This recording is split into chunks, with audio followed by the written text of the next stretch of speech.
Cumprimento os irmãos com a paz do Senhor. Amém.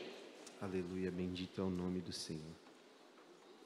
Meus irmãos, abram suas Bíblias comigo, por favor, no Evangelho segundo escreveu Mateus, capítulo de número 28, versículos de número 19 e 20. Aliás, vamos ler a partir do versículo de número 16. Então, repetindo, Mateus, capítulo 28, a partir do versículo de número 16. Enquanto os irmãos abrem a sua Bíblia, eu quero agradecer a Deus pelo privilégio de pregar a palavra dEle. E não só isso, de Ele ter me chamado para pregar o Evangelho em outros lugares. Meus irmãos, eu gosto de falar que o missionário ele é um espectador da obra de Deus na terra. Porque quem salva, quem convence o homem do pecado, do juízo e da justiça é o Espírito Santo. Quem opera os milagres é o Espírito Santo.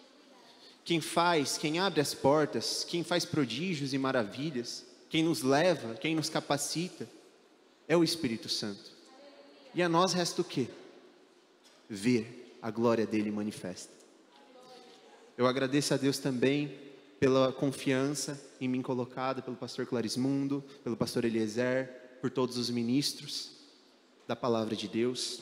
E sem mais delongas, vamos ler Mateus 28, a partir do versículo 16.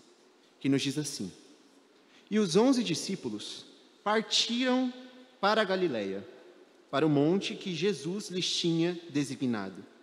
E quando viram, o adoraram, mas alguns duvidaram. E chegando-se Jesus, falou-lhes, dizendo: É-me dado todo o poder no céu e na terra. Portanto, ide, ensinai todas as nações, batizando-as em nome do Pai, e do Filho e do Espírito Santo, ensinando-as a guardar todas as coisas que eu vos tenho mandado. E eis que eu estou convosco todos os dias até a consumação dos séculos. Amém. Bendito é o nome do Senhor. Meus irmãos, este texto de Mateus 28, juntamente com Marcos 16, e também Atos 1:8, eles formam os 3 grandes textos da grande comissão. Eles formam os 3 grandes textos da ordem que Jesus dá, não aos ministros, não aos pastores, não aos obreiros, não aos apóstolos, mas a toda a igreja, a todo o corpo de Cristo, de pregar o Evangelho a toda criatura. E o nosso Deus, ele é um Deus de propósitos. O nosso Deus, ele é um Deus que ele não faz nada por acaso. Ele tem objetivos. E o objetivo máximo é receber toda a glória que lhe é devida. E não somente ele tem, como ele irá receber toda a glória que lhe é devida.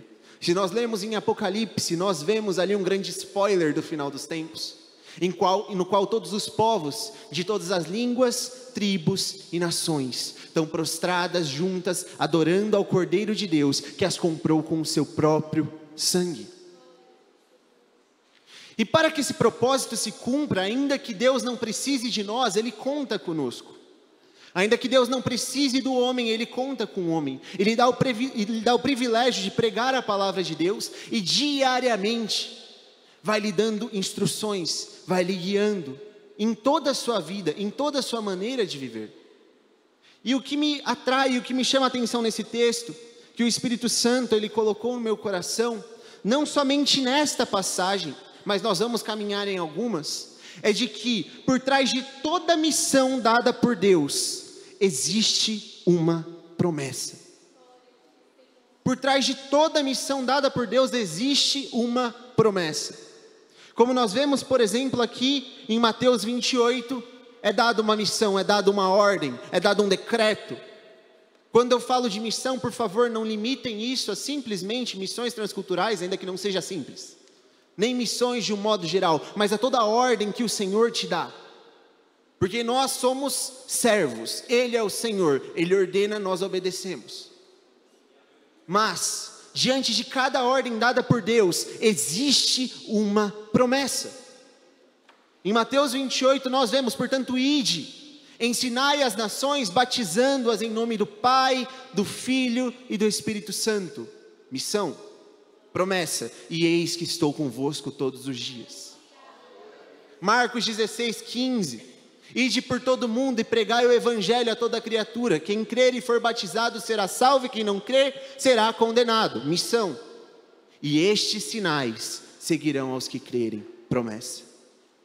Então, por trás de cada decreto de Deus, existe uma promessa. Existe uma promessa por trás de cada ordem que Deus te dá, por trás daquilo que o Senhor te manda fazer, existe uma promessa dele na sua vida. Marcos, ele vai e especifica um pouquinho isso. Ele fala, olha, e vocês imporão as mãos sobre os enfermos e os curarão, e se vocês beberem alguma coisa mortífera não vai fazer dano algum, e se vocês forem picados por uma víbora também não vai ter problema, e em meu nome vocês expulsarão os demônios. Mateus, ele resume de uma forma linda, e eis que estou convosco todos os dias. Essa talvez seja a máxima promessa, a maior de que precisamos, além, é claro, do fato da vida eterna que nos está prometida. Mas saber que Jesus Cristo, ele não estava conosco, ele não estará conosco, ele está conosco todos os dias, até a consumação dos séculos. E bem agora que nós entendemos que por trás do chamado de Deus para a nossa vida, e sabemos que cada um possui um chamado específico, possui algo para o qual o Senhor te chamou, e que existe uma promessa de Deus em cima disso para as nossas vidas, eu quero caminhar com vocês a respeito de algumas passagens, falando sobre a missão de Deus, sobre o homem de Deus que cumpriu essa missão, a promessa que lhe estava designada, e o que a gente pode trazer daquilo ali, o que a gente pode aprender sobre isso. E a primeira pessoa que eu quero falar está em Gênesis, no capítulo 12. E esse é alguém muito conhecido, é Abraão, mais tarde chamado de o pai da fé. A Bíblia vai dizer, ora, o Senhor disse a Abraão, sai-te da tua terra e da tua parentela, e da casa de teu pai para a terra que eu te mostrarei. E far-te-ei uma grande nação, e abençoar-te-ei, e engrandecerei o teu nome, e tu serás uma bênção. E abençoarei os que te abençoarem, e amaldiçoarei os que te amaldiçoarem, e em ti serão benditas todas as famílias da terra. Deus entrega a Abraão uma missão: sai da tua terra. Pode parecer uma missão simples, só que aí vem o problema. Deus não disse para onde. Deus, ele só disse, sai, pega suas coisas, pega a sua família, pega as suas malas, pega tudo que você tem e sai. Mas Senhor, para onde? É para a direita ou para a esquerda? Eu vou te mostrar. Senhor, mas é para lá ou é para cá? Eu vou te mostrar. É para os egípcios? É na região da África? É aonde? Eu vou te mostrar. O seu papel não é saber para onde você vai, o seu papel é ir. E quando nós estudamos a respeito do patriarca Abraão, quando nós lemos a respeito dele, nós podemos perceber que o que se destaca nele não é o seu caráter, por exemplo. Quando nós vemos a respeito de Abraão, nós vemos falhas morais dele. Não é o seu caráter que se destaca, muito menos a sua valentia. Mas algo que destaca Abraão das demais pessoas é a sua fé. A Bíblia vai dizer que Abraão creu, e isto lhe foi imputado por justiça. E a primeira coisa que eu entendo que para nós cumprirmos o desígnio de Deus para as nossas vidas, para nós cumprirmos aquilo ao qual Ele nos chamou para fazer, nós precisamos de fé. E o que é a fé? Ou poderemos ler em Hebreus no capítulo 11, antes de mais nada, dos versículos 8 ao versículo 9 de Hebreus, ele vai dar um relato, ele vai dar um testemunho a respeito de Abraão, que pela fé, Abraão sendo chamado, obedeceu, indo para um lugar que havia de receber por herança, e saiu sem saber para onde ia. Abraão creu, Abraão teve fé, Abraão viu aquilo que ele não podia ver, porque o que é a fé? É o firme fundamento das coisas que se esperam e a prova das coisas que não se veem. É você ver além daquilo que você consegue ver. E o que isso diz para mim e para você hoje é que se tudo que você consegue ver é aquilo que está diante dos seus olhos, significa que você não está vendo tudo que você precisa ver. Se tudo que você está vendo é a situação ao seu redor, significa que você não está vendo tudo o que você precisa ver.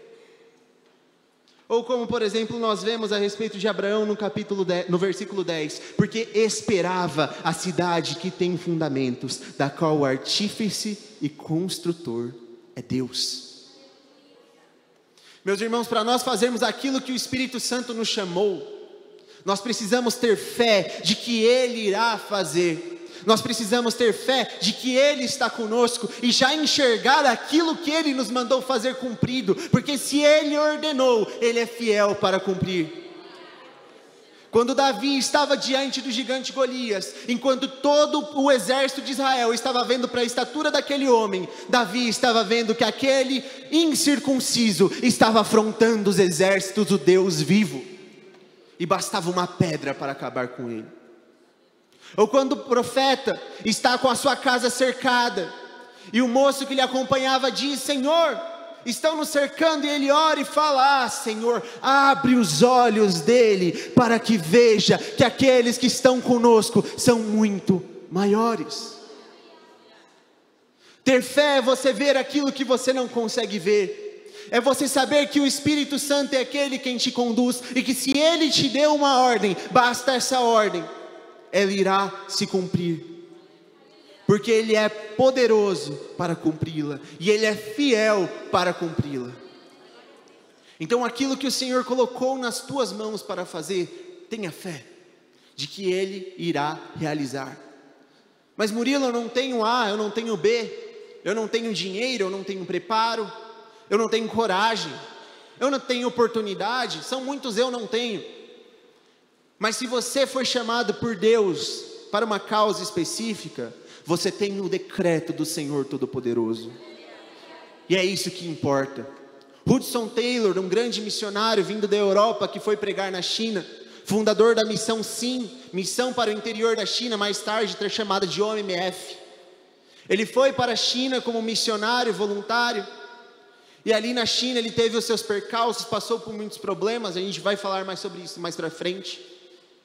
Mas 6 anos depois ele volta e ele ora e fala: Senhor, envia 24 missionários para a China. Eu preciso de 24 missionários para a China, um para cada província, e eu preciso deles para voltar para lá. E o Senhor atende, e o Senhor faz com que ele volte uma segunda vez com 24 missionários. E aí ele funda a missão SIM para o interior da China, e ele começa a orar e fala: Senhor, agora eu preciso de 60. Senhor, eu preciso de 60 missionários, levanta 60 missionários, e o Senhor levantou 60.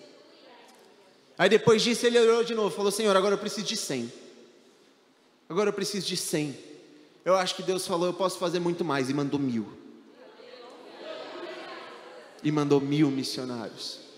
Hudson Taylor, ele já está nas mansões celestiais descansando, mas o testemunho dele ainda fala, e a OMF hoje, ela é a única organização missionária na qual você pode entrar como missionário em países fechados como a Tailândia, porque não importa o que o governo acha, não importa o que ele pensa, o que importa é que um homem de Deus pisou ali, com um chamado, com um decreto de Deus, e quando você tem o decreto de Deus, não tem nada que possa te impedir, não tem nada que possa te barrar, tão somente creia e vá.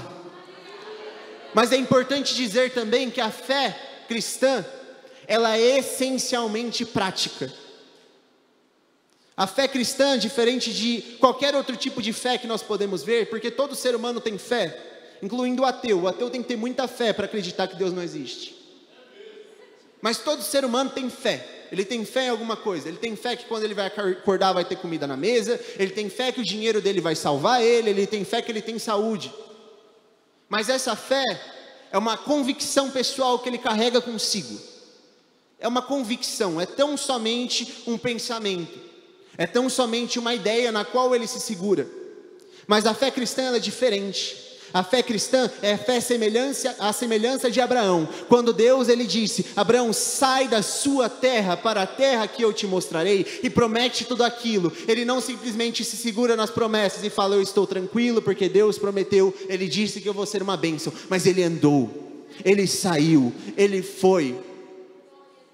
Então, meus irmãos, nós temos que dar passos de fé. A nossa fé, ela tem que estar no nosso andar, não somente no nosso falar.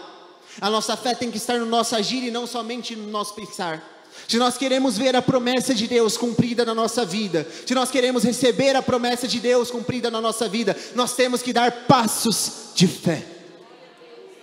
Aleluia, bendito é o nome do Senhor. Um segundo relato que eu quero falar com os irmãos está em Mateus no capítulo 4, versículo de número 19. A gente estava aqui no Antigo Testamento, fomos lá para Hebreus, agora a gente vai de novo para Mateus. Mateus 4, principalmente no versículo 19, ele vai falar a respeito, aleluia, bendito é o nome do Senhor.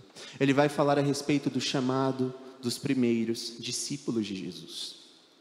Outros evangelistas, como por exemplo João, ele vai falar todo o relato de João capítulo 2 até o João capítulo 4, ele vai falar de todo o progresso que os discípulos têm, conhecendo a Jesus, entendendo o seu ministério, o seu chamado, ouvindo o testemunho de João Batista e seguindo ele, até o momento em que Jesus os chama para serem pescadores de homens. Mas vamos nos deter aqui por um momento. A Bíblia vai dizer, e disse-lhes, Jesus dizendo, vinde após mim e eu vos farei pescadores de homens. Vinde após mim e eu vos farei pescadores de homens. Quando nós nos movemos na direção da missão de Deus, quando nós damos um passo de fé naquilo que Deus nos chamou para fazer, é o Senhor quem se compromete em nos capacitar. Veja que existe uma diferença. Jesus ele não diz, vinde após mim e sereis pescadores de homens. Mas ele diz, vinde após mim e eu vos farei pescadores de homens. Ali Jesus estava dizendo, vinde após mim. Vinde após mim, mas Senhor, nós somos apenas pescadores. Vinde após mim e eu vos farei pescadores de homens. Senhor, mas nós somos como Moisés falando, por exemplo, com Deus, Senhor, eu sou pesado de fala. Mas se Deus é aquele que ordenou, é Ele quem se compromete em te capacitar. Então somente venha após Ele. Provavelmente os discípulos não entenderam o que aquilo queria dizer a princípio. Eu imagino que se Jesus chegasse em mim e falasse, Murilo, me segue e eu vou te fazer pescador de homens. Sem o conhecimento da palavra de Deus, sem a revelação do Novo Testamento, eu não ia fazer ideia do que aquilo significava. Mas Jesus ele demonstrou autoridade aos seus discípulos, quando ele prega com autoridade, quando ele ordena com autoridade, quando ele dá ordem inclusive para os peixes. Ali nós estamos falando de uma passagem que ocorre logo após uma pesca maravilhosa. Quando ele diz àqueles pescadores experientes, olha só, vocês estão jogando do lado errado, joga para lá. E os peixes vão estar lá. Ele vai lá e joga. E por uma ordem de Jesus, com certeza os peixes estavam lá. E eles puxam aquelas redes cheias de peixes. Ali Pedro ele já percebe que ele não está falando com qualquer um. Ele fala, Senhor, afasta-te de mim, porque eu sou um homem pecador. Mas Jesus é aquele que chama e diz, vinde após mim, e eu te farei um pescador de homens. Pedro talvez não entendeu tudo aquilo que estava acontecendo, mas ele seguiu Jesus, ele deu o seu passo de fé, ele foi com o mestre durante 3 anos, não foi 3 dias, não foi 3 meses, foi 3 anos, seguindo a Jesus, vendo a autoridade e o poder com que ele ministrava, vendo as curas que ele operava e realizava. É Pedro aquele que durante a caminhada de se tornar um pescador de homens, é revelado a ele pelo Espírito Santo, não pela carne, de que aquele que estava ali era o Cristo, era o Messias, era o Filho de Deus.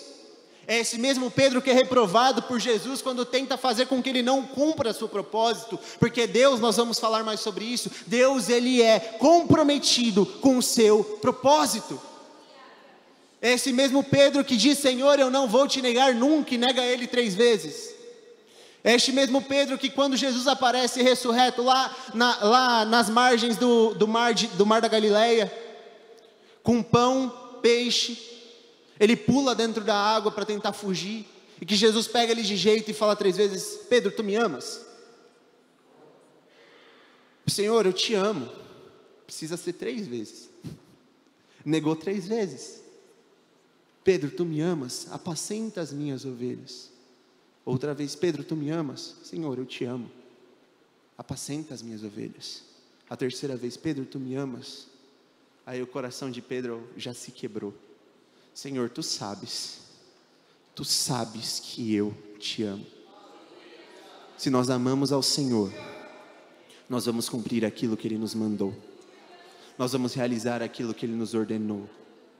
Mesmo que nós não saibamos como, mesmo que nós não saibamos por onde começar, nós temos o decreto do Todo-Poderoso de que aquilo há de acontecer, e nós temos a certeza que nós passaremos pela escola do Altíssimo e seremos capacitados por Ele. A semelhança de Pedro em Atos 2, ali ele entendeu que era ser pescador de homens, quando ali ele diz, nós não estamos embriagados. Isso aqui que está acontecendo é um mover do Espírito Santo, porque aquele Jesus que vocês crucificaram é o Cristo, Filho de Deus, e Deus o ressuscitou. E diante daquilo o coração das pessoas se tremeram, diante da autoridade com que ele pregava a palavra de Deus.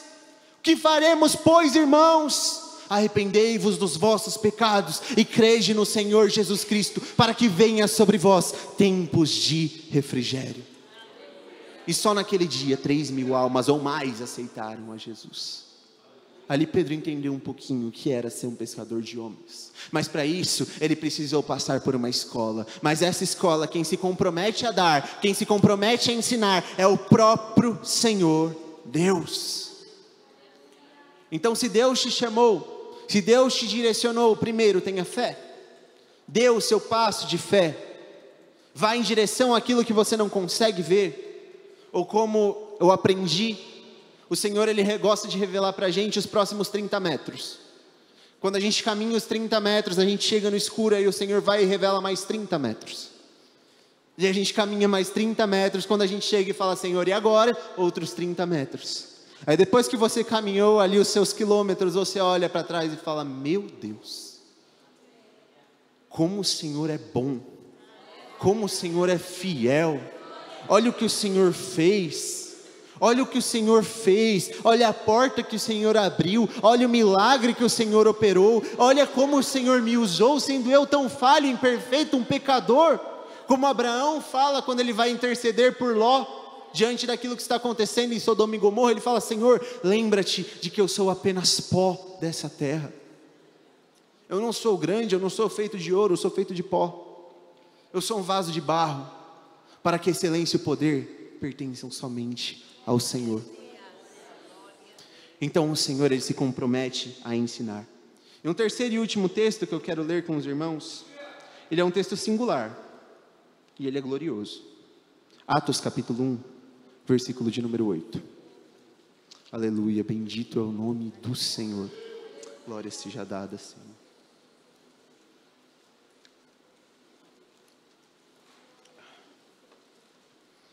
Atos, capítulo de número 1, versículo de número 8. Jesus falando, mas recebereis a virtude do Espírito Santo, que há de vir sobre vós, e ser-me-eis testemunhas, tanto em Jerusalém, como em toda a Judeia e Samaria, e até aos confins da terra. Mas recebereis poder, quando o Espírito Santo vir sobre vós, virtude, poder, que há de vir sobre vós, e ser-me-eis testemunhas, tanto em Jerusalém, como em toda a Judeia e Samaria, e até os confins da terra. Nós temos analisado alguns textos, e visto que por trás de toda missão existe uma promessa. Nós analisamos Mateus 28, pincelamos Marcos 16, falamos sobre Gênesis 12, Mateus 4, e em todos esses versículos existe alguma coisa em comum, e essa coisa em comum é, a missão veio primeiro.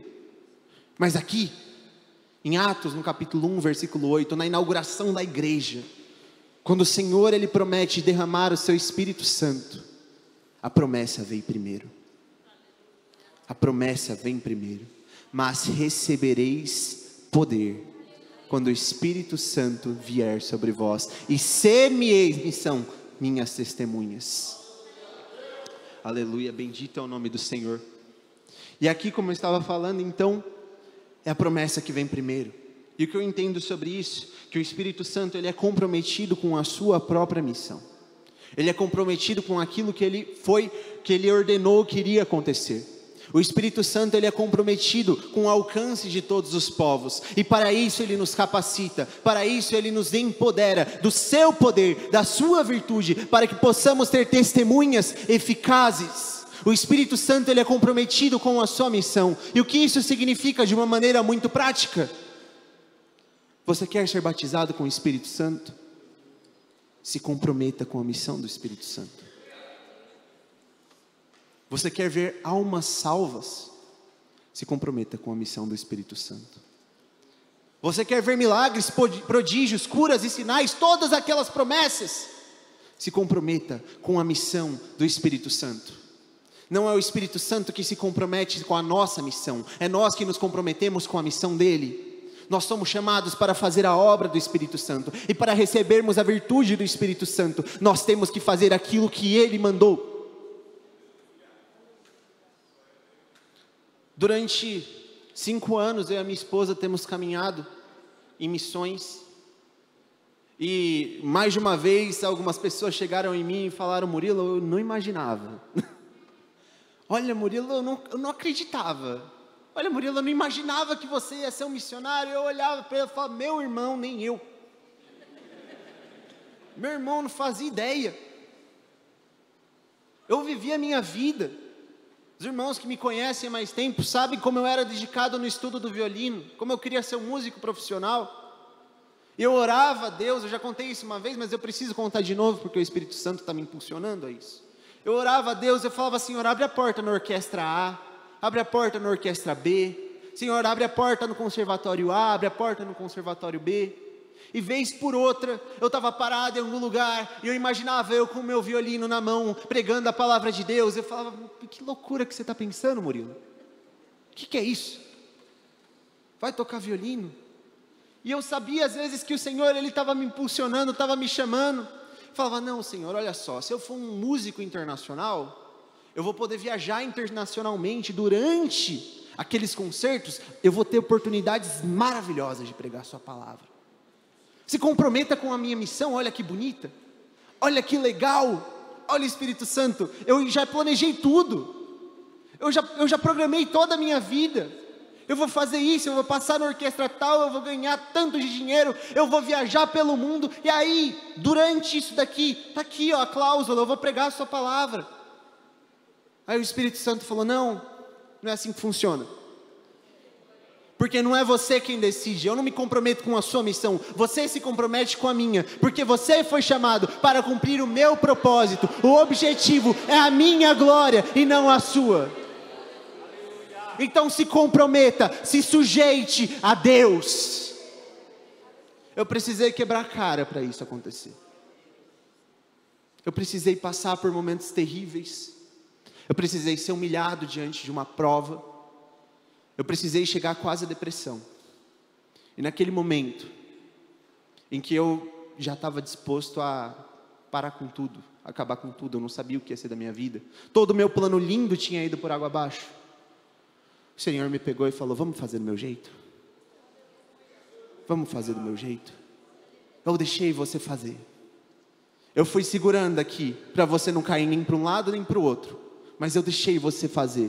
E você viu até onde os seus planos e os seus sonhos te levou. Você viu até onde a força do seu braço te fez conquistar.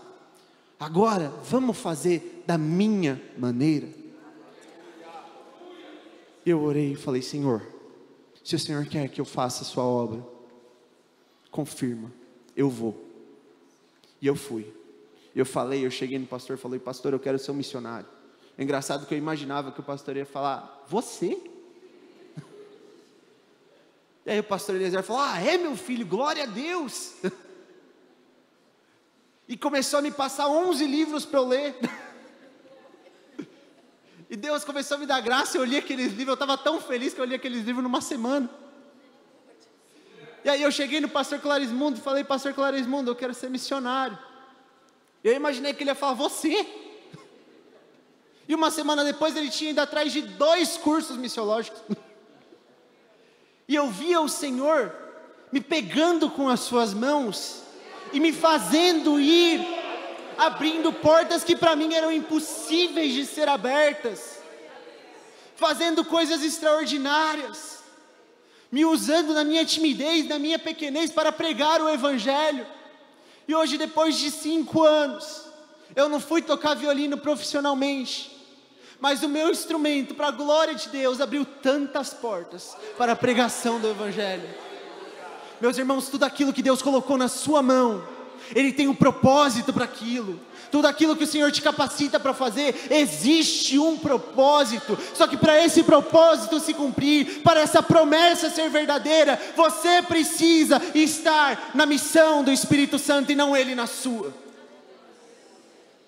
Entregue tudo que você tem a Deus, os seus recursos, a sua vida, o seu tempo, o seu trabalho, os seus sonhos, os seus projetos, e Ele vai fazer o melhor, porque não existe nada melhor do que estar na presença do Deus Altíssimo. Com a permissão do pastor, eu peço à igreja que fique em pé.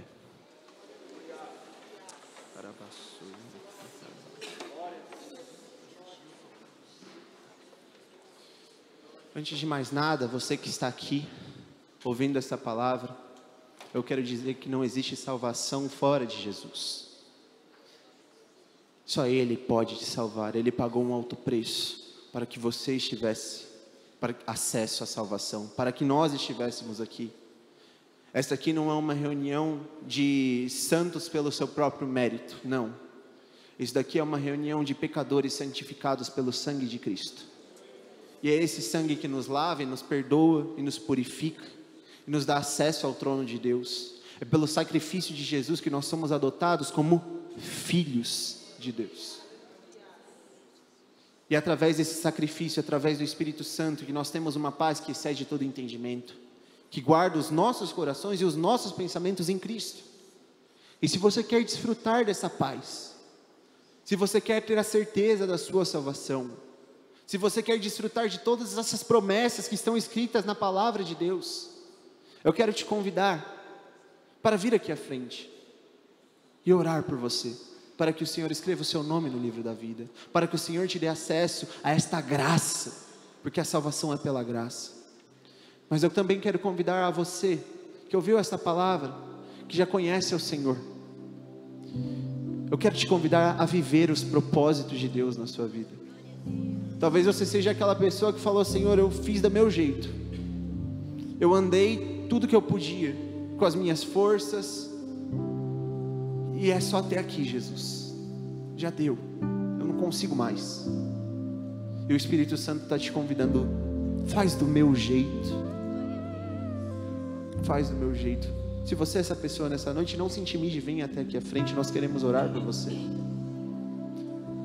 Se o Senhor te prometeu, se há muito tempo você ouviu, seja uma profecia, seja um sonho, seja uma visão, seja uma convicção no seu coração, de que Deus estava te prometendo algo, de que Deus estava te ordenando algo, saiba que Ele continua comprometido com aquilo que Ele prometeu.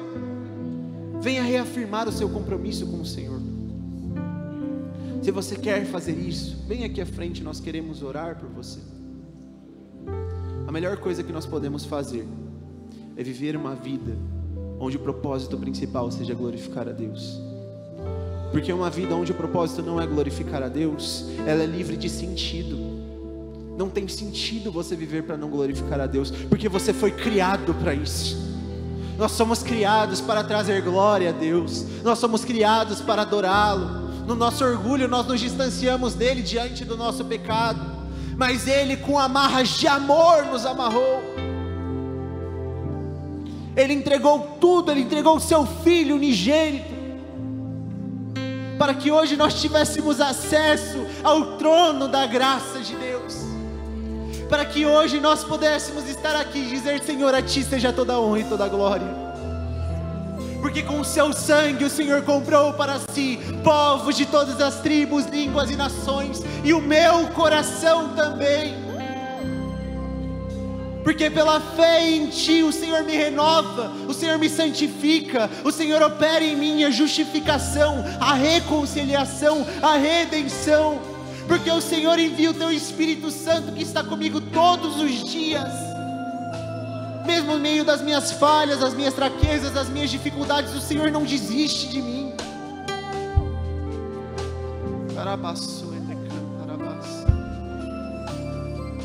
Se você quer reafirmar o seu compromisso com Deus nesta noite, se você quer viver os planos de Deus para a sua vida e não sabe como, vem aqui à frente, nós queremos orar por você. E eu tenho certeza que Deus irá mostrar, o Senhor irá mostrar, o Senhor irá fazer, porque Ele é fiel. Ele é fiel, mas Ele não é somente fiel com você, Ele é fiel com Ele mesmo. A palavra de Deus vai dizer que Deus não é homem para que minta, e não é filho do homem para que se arrependa. Aquilo que Ele prometeu, Ele irá cumprir. E ainda que nós não sejamos fiéis, Ele permanece fiel, pois não pode negar a si mesmo. A fidelidade de Deus para com o seu próprio nome, para com a sua glória, é a garantia que nós temos de que aquilo que Ele prometeu nas nossas vidas, Ele irá cumprir.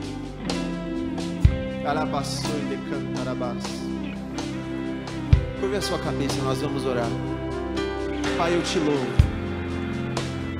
eu te adoro, Espírito Santo, porque o Senhor não escolheu habitar em templos feitos por mãos de homens, mas escolheu o nosso coração, Senhor, cheio de falhas, de imperfeições. O Senhor nos lavou, nos purificou, nos salvou, nos deu uma nova história, nos tirou do lamaçal do pecado e fez brilhar a tua luz sobre as nossas vidas. Pôs sobre nós o teu nome para que nós fôssemos, ó Deus, proclamadores do evangelho da tua graça. Senhor, em nome de Jesus eu oro pelos irmãos que estão aqui na frente, para que o Senhor venha conduzi-los diante do propósito que o Senhor os chamou para cumprir, diante da missão que o Senhor lhes ordenou. Venha, Senhor, enchê-los de fé, venha capacitá-los, Senhor, venha enchê-los de autoridade e convicção do teu Espírito Santo, para cumprir tudo aquilo, Senhor, que o Senhor prometeu, e o Senhor que é poderoso para realizar muito mais além do que pedimos e pensamos, segundo o poder que nós opera. Eu sei que irá nos surpreender. Pai, que toda honra, que toda glória, que todo louvor sejam para sempre tributados a Ti, que as nossas vidas sejam uma constante oferta, um sacrifício de louvor, que nós possamos oferecer a nossa vida sempre no racional a Ti, em adoração, e que o Senhor seja glorificado, não só aqui no Brasil, mas entre todos os povos. Nós aguardamos, Senhor, a Tua vinda, nós aguardamos, Senhor, e queremos aguardar como servos fiéis, que pregam a Sua palavra, que fazem aquilo que o Senhor ordena. Recebe, Pai, a glória, em nome de Jesus. Agradeço a minha oportunidade em nome de Jesus.